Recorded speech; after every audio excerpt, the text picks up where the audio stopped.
Welcome, ladies and gentlemen. It is LEG TV, and I am your commissioner, John David Brake. It is a very important week this week as playoffs are inching ever closer. Now, keep in mind, we have 14 games this season, so we get an extra added one. But boy, a lot of things are happening. And again, it looks like Austin Stoll is virtually unstoppable. He picks up a huge win, 191-96, almost lapping David McCready, a 95-point blowout there for last week. Party like Gronstar picks up the win over Mick, very low output. Back on the winning ways there for Gronkstar. New World Okariki gets a win barely by 4 points at the very end, giving Abalash his 4th loss of the year. The Clock Gobblers also did not have a very good showing. They lose 132-117 to Joe's 2020. And Alan Nesson gets some help from Deontay Johnson at the very end of that Monday Night Football game, pulling out the win from behind 146-143. And Jabel Soul loses by 2 points to Sons of Shane Falco, 137-135. Daryl Mooney almost pulled it out from Jabel as it drops to his 4th loss in a row after starting 4-1 on the season. Now, like I mentioned, we have to address this. We are witnessing greatness right now this season. And of course, I'm talking about the defending 2-time champion, Austin Stoll, at 8-1 is absolutely eviscerating the league. Austin Stoll is 14-2 since week 7 of last week. He's averaging 193 points per game. This will well pace to break the record for the all-time highest points record in one season, held previously by Dan Nickel, blowing it away. And it looks like Austin is just going to steamroll his way for the rest of the season. Hopefully someone can stop him. I don't know if it's going to be this week, but it's going to be close. So let's go to the matchups this week for week 10. Some pivotal matchups here. This is a very sneaky trap game here. It is Party Like a Gronkstar taking on Nick Shook's Sons Shane Falco, just got their 2nd win. And I would not sleep on Nick Shook's team, as I predicted to win last week. There's some great players here with some tough matchups, but he's looking stronger than he was at the beginning of the season. And Party Like a Gronkstar is so schizophrenic. They're either 180 one week or 120 the next week. I'm actually going to pick this as my upset special, and here's why. Lamar Jackson coming off a great performance. I do not think he's going to be needed much in Miami. So I only see like a 15-point outburst from him. Darrell Henderson Jr. for the Rams, kind of up in the air, his status health-wise. He left the game last week, did come back. Leonard Fournette is not being used like he was early on in the season. He's coming off a bye against the Redskins. Again, terrible. Tom Brady will probably light it up in the sky. And Travis Kelce, number 1 tight end, but still not the number 1 type of output we're used to from Travis Kelce.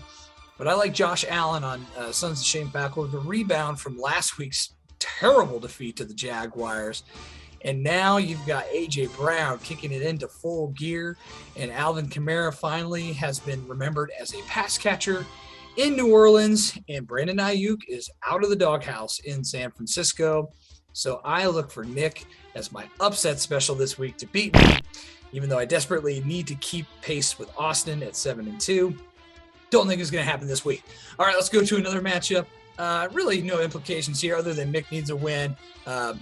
Plow's pretty much out of it at 2-7. New World Okariki taking on BDM Energy. And, Plow is favored to win this week, and mostly because Russell Wilson comes back from injury. Now, if you recall, Plow got him the trade with John Dahlgren. So his lineup is with Russell Wilson and Stephon Diggs there, who should have a good game against the Jets. And Bobby Woods, who's been producing, also helped Plow out last week. Bobby Woods getting some points. Mick's got a tough go at it. Now, he's got Ben Roethlisberger starting right now, but I assume he's going to put Kyler Murray in there. And Deebo Samuel. Deebo's targets are shrinking now that Greg Kittle is back and Ayuk is out of the doghouse. So that is not going to do well for Mick. The Deebo Cinderella story, I think, is over. But he still has Scary Terry, who's been tearing it up, and James Conner. If James Conner has a good game like he did last week, That's Mick's shot at winning this. However, I think Plow is going to pull the upset. Even though he's favored, he is 2-7. I like him over Mick this week. What about this matchup? I love this matchup because two teams facing each other that I need to lose so I can get some money. Cha-ching, $100. Clock Gobblers, John Dahlgren taking on Abalosh Ready. And Ertz, Wind, and Fire. And Abby is projected to win pretty huge here, almost by 20 points.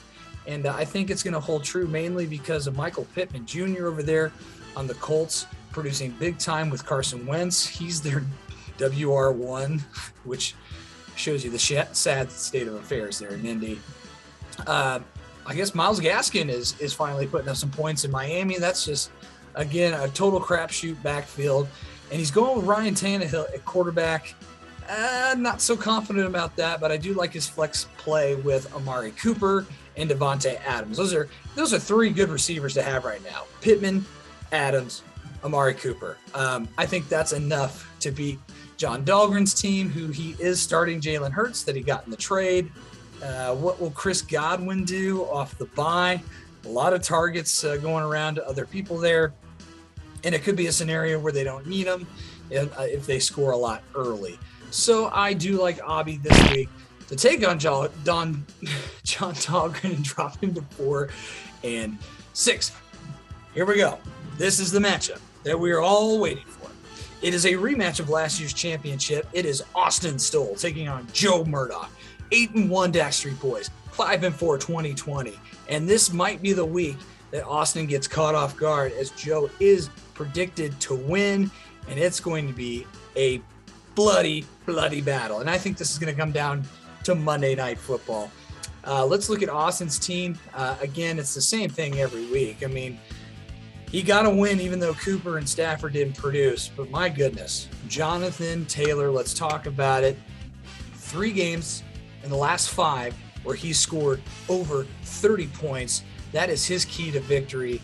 And you pair that with Najee Harris, who's also having an amazing season. Didn't have that great of a game last week, but still, Austin was able to pull it off thanks to the likes of Jonathan Taylor, Cooper Kupp, getting their points in there. And Darren Waller, don't sleep on Darren Waller too. He's kind of had an up and down season, but he did put up 16 points last week against the Giants, and I think he's going to have a similar output. Let's go over to Joe. What's going to happen with Dak Prescott? Is he healthy enough to produce and pair him up with CeeDee Lamb? So you got Stafford and Kupp on one side, you got CeeDee Lamb and Prescott on the other, going head to head. DeAndre Hopkins is a little hobbled there, but I do like Aaron Jones this week against the Seattle Seahawks, especially if Jordan Love is playing quarterback with Aaron Rodgers with sitting out. That's a whole nother story that I don't care to go into because I'm very opinionated on that. But also you got Mark Andrews at tight end for the Baltimore Ravens. That's another good matchup to kind of counteract Darren Waller. I really want to say Joe's going to win this week, but just how this season is going, Austin is dominating in every facet of the game, and I think he wins a quick one. Barely pulls it out on Monday night. I think Austin wins this week, goes 9-1, and cements himself a playoff spot. Whew, this early. I can't believe it. Let's go to another team that is pretty much out of the playoffs, except for the Hoffa. Let's do Indy Snatch Pounders taking on Jason Servos and the very surprisingly disappointing Smarmy Bastards. They are scheduled to go head-to-head. I don't even really need to review this. McCready, not sure if he's even playing. Justin Herbert, Tyreek Hill. Yeah, that's enough for me. And Austin Eckler's having a great year too. But Justin Herbert, Tyreek Hill, that's a win for the Smarmy Bastards. Now let's move over to another interesting matchup that is very, very close projected-wise. Jabal Soul and the Medella Virus on a 4-game losing skid taking on Alan Nesson, who barely got a win last week. He's in third place at 6-3. This is going to be a close matchup as well. And again, I want to take Jabal in this with Tom Brady coming off of a bye against the Washington Redskins, a terrible team, and Dalvin Cook and Antonio Gibson, 2 running backs that are paired well together. But Antonio Gibson, I said at the beginning of the year, I didn't think he was going to be that great. I was wrong, but he's trailed off ever since that New Orleans game. 4 points, 6 points, 8 points before the bye. That's been Antonio Gibson for the Redskins. So will he produce? He needs to produce if Jable wants to get the win this week against Alan Nessen's team. Starting Derek Carr. Okay. Yeah, whatever. I mean, he's having an okay year. Didn't have a great game last week. DK Metcalf, he's getting Russell Wilson back, so now he's more valuable. How much of that will be impacted with Tyler Lockett now getting some balls finally? And Mike Williams, who has been the primary number one receiver up until the last couple weeks there. It seems like Keenan Allen is now retaking his spot there. And only 10 points the last 2 games for Mike Williams. And Cordarrelle Patterson, boy, the Falcons just need to do something with someone, and he's just doing it all. So I still think he's going to have a great game. He's still one of the top running backs / receivers in fantasy football. So I think he's going to have a big game there against the Dallas Cowboys, even though they have a pretty good defense there. And Deontay Johnson in the flex, I like that since Jesse Claypool is a total disappointment. So I want Jable to win this one, but Jable, I think, is going to lose his 5th game in a row. I'm taking Nesson this week to win. Very close, though. I also think this is going to come down to Monday night, just like it did last week for Mr. Nesson. So that's the quick rundown for this week. Playoffs are coming up, so good luck to everyone who is in the hunt. We'll be right on top of it here on LEGTV. Are you sure about that? See you next time.